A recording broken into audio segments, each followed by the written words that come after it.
gaa yi mooy Mbathio Ndiaye sénégalais yi bëri ñu ko gis si biir TikTok yi maanaam si yenn kaa yi amee rek waaye ñu bëri na xamul ni Mbathio Ndiaye dafa am benn parcours boo xam ne nii parcours art bu riis la turam dëgg-dëgg di Mbathio Ndiaye moom nag mi ngi bàyyeekoo fu ñuy wax Koungheul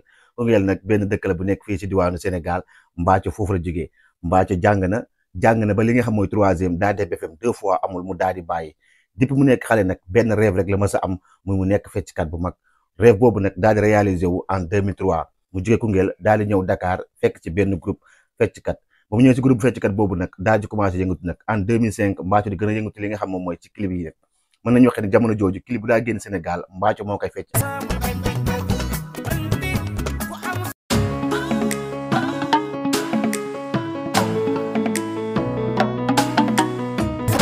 ànd nag lu ci mel ñoom Oumou Sow fekkante fi aussi ñoom Ndeye Gueye ak ñoom Mame Bassine Thiam moom Mbathio Ndiaye nag mu ñëwoon ci jamono jooju noonu doon dëbb Sénégal ba mokk mbax Mbathio Ndiaye nekkoon benn xale boo xam ne jamono jooju mi ngi doon fecc yëngatu bu baax a baax 2017 nag Mbathio daal di bàyyi fecc daal di jublu ci way bi nag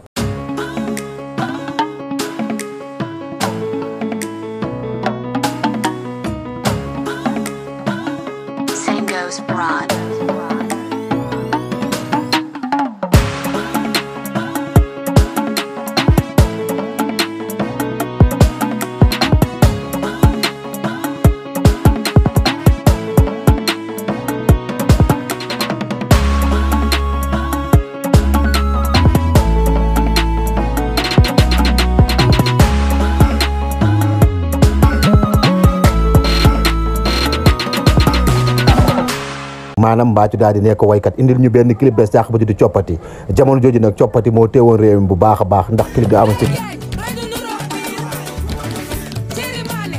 te singalam yooyu nag Mbathio daal di nekk aussi li ñu xamee top modèle maanaam di solol ay tailleur yu bëri xam ngeen ni moom dafa jongoma maanaam yëre yi dañ koy jàpp bu baax a baax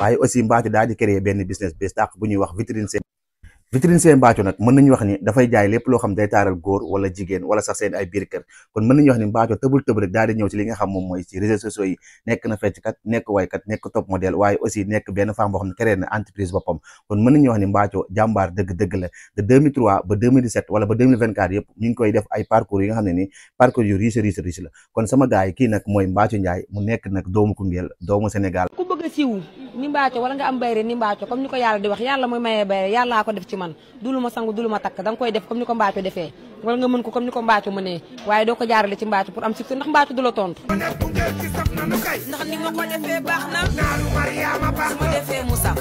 su ma deful mu saf mooy yéen kon foofu baax na gën a soutenir kon sama gars yi kii mooy Mbathio Ndiaye borom vitrine seen Mbathio mu nekk nag benn jigéenu jàmbaar macha allah tey moom la leen indiloon pour ñu waxtaanee ko bu baax a baax sama gars yi kii mooy Mbathio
bu fekkee da nga bëgg di wéy di seetaan suñu ay vidéo maa ngi lay invité nga abonné bu la vidéo bi neexee aussi bul ko fàtte aimer. kon nag fii la ñuy yem ak yéen ñu leen di wax ni bu leen fàtte abonné te bës cloche de notification bi te ngeen wax ñu ci commentaire yi yeen artiste ak yeen star ngeen bëgg ñu indi leen seeni jaar-jaar kon nag fii la ñuy yem ak yéen ba beneen yoon ak Authentique Pro.